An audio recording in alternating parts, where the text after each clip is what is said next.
नमस्कार दोस्तों, गगन ज्ञान सरोवर यूट्यूब चैनल में आप सभी दर्शकों का एक बार फिर से स्वागत है। दोस्तों, चरित्रहीन स्त्रियों में होती हैं ये चार खूबियाँ, ठीक से समझ लो। प्रिय दर्शकों, आज की कहानी त्रिया चरित्र की कहानी है। आज आपको इस कहानी से बहुत सुंदर शिक्षा मिलने वाली है। दोस्तों, ये आप सभी जानते ही हैं कि स्त्री को आज तक कोई नहीं जान पाया, इसलिए दोस्तों इस कहानी को पूरा जरूर सुनिएगा। यह कहानी सुनने से आपको पता चलेगा कि चरित्रहीन स्त्री में क्या लक्षण होते हैं। दोस्तों, बिना किसी देरी के शुरू करते हैं आज की ये कहानी। कहानी शुरू करने से पहले आपसे निवेदन है कि जो दर्शक हमारे चैनल पर पहली बार आए हैं, कृपया हमारे चैनल को सब्सक्राइब करें, घंटी को भी प्रेस करें, जिससे आने वाली प्रत्येक नई वीडियो की जानकारी आपको मिलती रहे। दोस्तों, कहानी को ध्यान लगा करके सुनना। मित्रों, एक विचित्रपुरी नामक शहर था। उस शहर में एक बहुत बड़ा धनवान बनिया रहता था। उसका एक पुत्र था। उसकी मित्रता दीवान के पुत्र और राजा के पुत्र से थी। उन तीनों में ऐसी गहरी मित्रता थी कि एक दूसरे को देखे बिना चैन नहीं आता था। एक दिन बनिए के लड़के ने अपने दोनों यारों से कहा कि परसों के दिन मैं अपनी ससुराल जाऊंगा, आप दोनों को भी मेरे साथ चलना होगा। दोस्तों, दोनों मित्र उसकी ससुराल जाने को राजी हो गए। जब साहूकार का बेटा अपनी ससुराल को चला तो उसके दोनों मित्र भी उसके साथ चल दिए। जब वे तीनों 2-4 दिन के बाद ससुराल पहुँचे तो राजा के बेटे ने कहा, मित्र आप अपनी ससुराल में जाएं और हम दोनों इसी सराय में ठहरेंगे। इसके बाद राजा और दीवान का बेटा उसी सराय में रुक गए और साहूकार का बेटा अपनी ससुराल में चला गया। संध्या का समय था। जिस सराय में वो ठहरने के लिए गए थे, उसी सराय के गेट पर एक बुढ़िया रो रही थी। उस बुढ़िया को रोते हुए उस दीवान के बेटे ने देख लिया, पर उस वक्त कुछ नहीं पूछा और अंदर चले गए। उसी मकान के अंदर एक बहुत सुंदर लड़की थी। जब राजा के लड़के की नज़र उस पर पड़ी तो दिलो जान से आशिक हो गया और उसे अपने पास बुलाया और उसे रात भर अपने पास ही रखा। पर वह एक वैश्या थी। जब राजा का बेटा उस वैश्या के साथ सो गया तो दीवान का बेटा उस बुढ़िया के पास गया तो उसने उस बुढ़िया से रोने का कारण पूछा। तब वह बुढ़िया कहने लगी कि बेटा, मेरे रोने का कारण यह है कि ये वैश्या तेरे यार के साथ में सोई है। इसके पेट में एक सांपिर रहती है। जब भी कोई मुसाफिर इसके साथ सोता है तब आधी रात के समय ही वह नागिन उसके पेट से निकलकर और उस मुसाफिर को डस लेती है और फिर से पेट में चली जाती है। इस तरह से एक मुसाफिर को रोज मार देती है। यह बात सुनकर के दीवान का बेटा वहां गया जहां राजा का बेटा सो रहा था। दीवान का बेटा वहीं नंगी तलवार लेकर के बैठ गया। जब आधी रात का समय हुआ तो वह सांपिन उस वैश्या के मुंह से निकली और जमीन पर लौटने लगी। तो उस वक्त दीवान के बेटे ने तलवार से उसके टुकड़े टुकड़े कर दिए और अपनी ढाल के नीचे दबाकर रख दिया। उसके बाद दीवान के लड़के ने सोचा कि यहाँ का माहौल और देखना चाहिए कि यहाँ क्या क्या होता है। जब वह सराय के बाहर निकला तो देखा एक नौजवान स्त्री श्रृंगार किए हुए जंगल की ओर जा रही है। उसे देखकर दीवान के लड़के ने सोचा कि इस औरत की चाल से पता चलता है कि यह जरूर अपने यार से मिलने के लिए जा रही है। दीवान का लड़का भी उसके पीछे पीछे चल दिया और उसे छुप कर देखने लगा कि देखें ये क्या करती है। वह औरत बियाबान जंगल के बीच एक फकीर की झोपड़ी में पहुंची, जहां फकीर भी दूज के चंद्रमा के समान उस स्त्री की राह देख रहा था। जब वह औरत उस फकीर के पास पहुंची तो फकीर क्रोध करते हुए बोला, हरामजादी, आज तूने इतनी देर क्यों लगाई? तब वह औरत बोली कि हे प्राण प्यारे, आज मेरा पति मुझे बुलाने के लिए आ गया है, इसलिए मेरे घर के सब लोग उसकी खातिर में लगे रहे। जब सब लोग सो गए तब मैं आपके पास आई हूँ। जब फकीर ने सुना कि उसका पति उसे बुलाने के लिए आया है तो फकीर को बहुत गुस्सा आया और गुस्से में उसने औरत का मुंह पकड़कर अपने दांतों से उसकी नाक काट ली। तब वह औरत रोती हुई अपने घर को चली गई। उस वक्त उस दीवान के बेटे को बड़ा क्रोध आया, जो दूर से छिपकर देख रहा था कि इस दुष्ट ने क्या किया कि ऐसी खूबसूरत स्त्री की नाक काट ली। वह उस फकीर के पास गया और अपनी तलवार से उसका सर अलग कर दिया। फिर दीवान का लड़का और आगे बढ़ा तो एक मंदिर में कुछ चोर देवी की प्रार्थना कर रहे थे कि अगर बहुत सारा धन मिल जाए, हमारे हाथ लग जाए, तो राजा की बेटी को पलंग सहित लाकर देवी की बलि देंगे।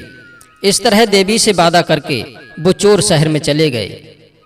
दीवान के लड़के ने मन में विचार किया कि इन चोरों का तमाशा देखना चाहिए, और वह मंदिर के कोने में छिपकर बैठ गया। जब चोर शहर में गए तो उन्हें बहुत सारा धन मिला। उस धन को लेकर वे फिर से मंदिर में आए और अपने धन को बांटने लगे। तब उनमें से एक चोर कहने लगा कि इस धन को तो हम बाद में बांट लेंगे, पहले देवी से किया हुआ वादा पूरा करना चाहिए। पहले राजा की बेटी को लाना चाहिए, नहीं तो देवी हमसे नाराज हो जाएंगी। इसके बाद वे राजा की बेटी को पलंग सहित उठा करके लाए और मंदिर के पास में रख दिया। फिर चोरों ने राजा की बेटी को जगाया और एक चोर उसे मंदिर के अंदर ले गया और उसका सिर काटने ही वाला था। उसी समय मंदिर में छिपे उस दीवान के बेटे ने उस चोर का तलवार से सिर धड़ से अलग कर दिया और राजा की बेटी से कहा, तुम चिंता मत करो, तुम मेरी धर्म की बहन हो और मैं तुम्हारी रक्षा करूंगा, तुम्हें घबराने की जरूरत नहीं है। और उसे मंदिर में ही छिपा दिया। बाहर खड़े चोरों ने सोचा कि बहुत देर हो गई, अभी तक हमारा साथी लौटकर नहीं आया। तो एक चोर अपने साथी को देखने के लिए मंदिर के अंदर गया, तो उसे भी दीवान के लड़के ने मार दिया। इसी प्रकार से दीवान के लड़के ने एक एक करके सभी चोरों को मार दिया और उस राजा की लड़की से कहा कि बहन, अब तुम अपने घर को जा सकती हो। इतनी बात सुनने के बाद राजा की बेटी बोली, हे भाई, जब आपने मेरी जान बचाई है तो मुझे मेरे घर तक भी छोड़ दो, क्योंकि मैं कभी अपने घर से बाहर नहीं निकली। राजा की बेटी की बात सुनकर दीवान का बेटा उसे छोड़ने के लिए उसके घर तक पहुंच गया, तो उसने देखा कि महल के ऊपर से रस्सी लटक रही है, जिसके सहारे वो चोर राजा की बेटी का पलंग उतार करके लाए थे। तब दीवान के लड़के ने राजा की बेटी से कहा कि इस रस्सी के सहारे तुम अपने महल में जा सकती हो। तब राजा की पुत्री बोली कि यहाँ तक तो मुझे पहुँचा दिया, अब मुझे महल के अंदर भी पहुँचा दो। तब दीवान के लड़के ने उसे महल में पहुँचा दिया। जब वह राजा की बेटी अपनी चित्र साड़ी में पहुँची, तब दीवान का लड़का वापस जाने लगा, तो वह राजकुमारी उसके रूप को देख करके मोहित हो गई और उसने दीवानजादे को पकड़ लिया और कहने लगी कि मैं तुम पे दिलो जान से फिदा हूँ, तू मेरे साथ ऐसो आराम कर। जब दीवानजादे ने इस बात से इनकार कर दिया तो राजा की बेटी ने कहा, अगर तू मेरे साथ ऐसा नहीं करेगा तो मैं अभी शोर मचा दूंगी और तुझे पकड़वा कर तेरी गर्दन कटवा दूंगी। जब दीवान का लड़का अपना दामन छुड़ा करके भागने लगा तो राजकुमारी ने चोर चोर कह करके शोर मचा दिया और पहरेदारों ने उसे पकड़ लिया और राजा की कचहरी में पहुंचा दिया। उधर साहूकार का बेटा जब अपने ससुराल में पहुंचा तो उसके सास ससुर ने खूब आवभगत की। जब सोने का समय हुआ तो उसकी सास ने अपनी बेटी के कमरे में सोने की आज्ञा दे दी। जब आधी रात का समय हुआ तो साहूकार का बेटा सो गया। तब उसकी पत्नी अपने यार से मिलने गई तो देर हो जाने के कारण उसके यार ने पूछा कि इतनी देर से क्यों आई हो। तो उसने अपने पति के आने की बात बता दी। तो उसके यार फकीर ने उसकी अपने दांतों से नाक काट ली। दोस्तों, ये वही स्त्री थी जिसका पीछा उस दीवान के लड़के ने किया था, जिसके जाने के बाद दीवान के लड़के ने उस फकीर को मार दिया था। जब वह रोती चिल्लाती अपने घर पहुंची तो उसने सोचा कि मेरी नाक मेरे पति की वजह से कटी है, क्यों ना ये इल्जाम अपने पति पर ही लगा दूं। यही सोच करके वह चिल्लाने लगी कि मेरे पति ने मेरी नाक काट ली। शोर सुन करके उसके घर परिवार वाले जागे तो सचमुच में उसकी नाक कटी हुई थी। तो उसके पिता ने सिपाहियों को बुलाकर अपने दामाद को पकड़वा दिया और राजा की कचहरी में भिजवा दिया। उधर राजा के पुत्र को सोते सोते सवेरा हुआ तो उसने उठकर देखा तो वैश्या मरी पड़ी है और दीवान का लड़का भी वहाँ नहीं है। तो राजकुमार बहुत घबरा गया। उस वैश्या की नायिका भी राजकुमार को जिंदा देख करके आश्चर्य में पड़ गई और अपने मन में सोचने लगी कि आज कारण क्या है, ये मुसाफिर जिंदा कैसे बच गया। जब नायिका ने अंदर जाकर के अपनी बेटी को देखा तो वह वैश्या मरी पड़ी है। अपनी बेटी को मरा देख करके वह जोर जोर से चिल्लाने लगी कि भाइयों, इस मुसाफिर ने मेरी बेटी को मार दिया है। शोर सुनकर के सिपाही वहां पहुंच गए और राजकुमार की मुश्कें बांध करके राजा की कचहरी में ले गए। जब तीनों यार गिरफ्तार होकर के राजा की कचहरी में पहुंचे तो राजा ने पहले साहूकार के बेटे से पूछा, क्यों रे, तूने इस औरत की नाक क्यों काटी? तब तक दीवान का लड़का बोल पड़ा, राजा साहब, इन दोनों का हाल मैं बताता हूँ। ये दोनों आपके सामने जो खड़े हैं, इनमें एक तो राजकुमार और दूसरा साहूकार का बेटा है और मैं दीवान का बेटा हूँ। हमारी तीनों की आपस में गहरी दोस्ती है। इस शहर में इस साहूकार के लड़के की ससुराल है। यह अपनी पत्नी की विदा कराने आया और हम दोनों भी इसके साथ आए हैं। हम दोनों तो सराय में ठहर गए और इसे इसकी ससुराल में भेज दिया। सराय में जो वैश्या रहती थी उसके पेट में सांपिन थी। जो कोई मुसाफिर उसके साथ ठहरता उसको सांपिन डस लेती थी और वह मुसाफिर मर जाता था। जब राजकुमार और वैश्या सो रहे थे तो मैं पहरा दे रहा था, तो सांपिन वैश्या के मुंह से निकली और राजकुमार को डसने वाली थी। तब तक मैंने उसके टुकड़े टुकड़े कर दिए। इस कारण वह वैश्या मर गई। अगर आपको मुझ पर विश्वास ना हो तो उसी सराय की कोठरी में जाकर के देख लीजिए, मेरी ढाल के नीचे उस सांपिन के टुकड़े पड़े हैं।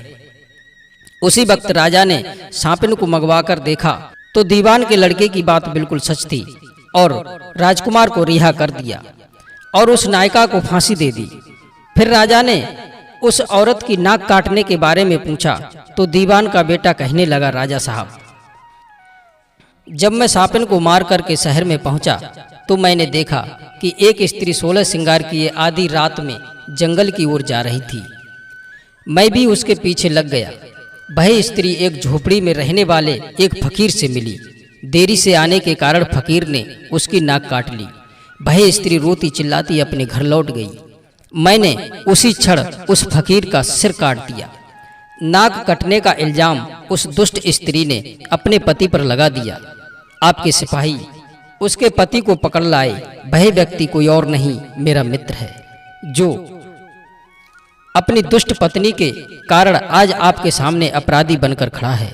यदि आपको विश्वास ना हो तो फकीर की झोपड़ी में जाकर के देख लो। उसका कटा हुआ सर और उसके मुंह में इसकी पत्नी की कटी हुई नाक मिलेगी। राजा ने अपने सिपाहियों को भेज करके पता करवाया तो बात बिल्कुल सच निकली। राजा ने साहूकार के बेटे को भी छोड़ दिया। दीवान का बेटा बोला, महाराज, अब मेरी सुनो। मैं जब उस फकीर को मार करके लौट रहा था तो मुझे एक मंदिर के पास में कुछ चोर मिले। आपकी बेटी का अपहरण करके उसकी बलि चढ़ाने के लिए ले गए। मैंने उन चोरों को मौत के घाट उतार दिया और आपकी बेटी की जान बचाई और उसे अपनी बहन माना। रात्रि में जब मैं उसे उसके महल छोड़ने गया तो उसकी मुझे देख करके नीयत खराब हो गई। मेरे मना करने पर भी उसने मुझे फांसी पर चढ़वाने का षड्यंत्र बना लिया। वह चोर चोर कह करके चिल्लाने लगी और भागता देख आपके सिपाहियों ने मुझे पकड़ लिया। अगर मेरी बात पर विश्वास ना हो तो आप मंदिर में जाकर के देख लो। वहां आपको चोरों के कटे हुए सर और आपकी बेटी का पलंग मिलेगा। दीवान के लड़के को निर्दोष मानते हुए राजा ने उसे छोड़ दिया और अपनी बेटी और साहूकार के बेटे की पत्नी को फांसी का हुक्म दे दिया।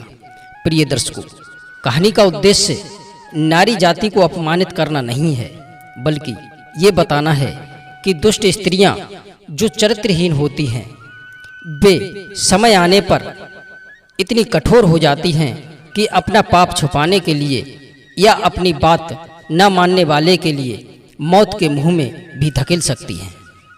चाहे उनका पति हो, भाई हो या फिर पुत्र ही क्यों ना हो। जो स्त्रियां सच को झूठ और झूठ को सच बना देती हैं, उनसे बचना बहुत कठिन है। कहते हैं कि जिन कुटिल महिलाओं का मन परपुरुषों में लिप्त रहता है, वे अपने कुल का, पति का, पुत्र, भाई का विनाश भी देख सकती हैं। समय आने पर मुसीबत में पड़ने के लिए भी तैयार रहती हैं। अपने बचाव में अगर किसी के प्राण भी चले जाएं, तो भी इन पे कोई प्रभाव नहीं पड़ता है। दोस्तों, यदि कहानी पसंद आई हो तो कहानी को लाइक और शेयर अवश्य करें। आप सभी दर्शकों का बहुत बहुत धन्यवाद। जय श्री कृष्णा, जय श्री राधे।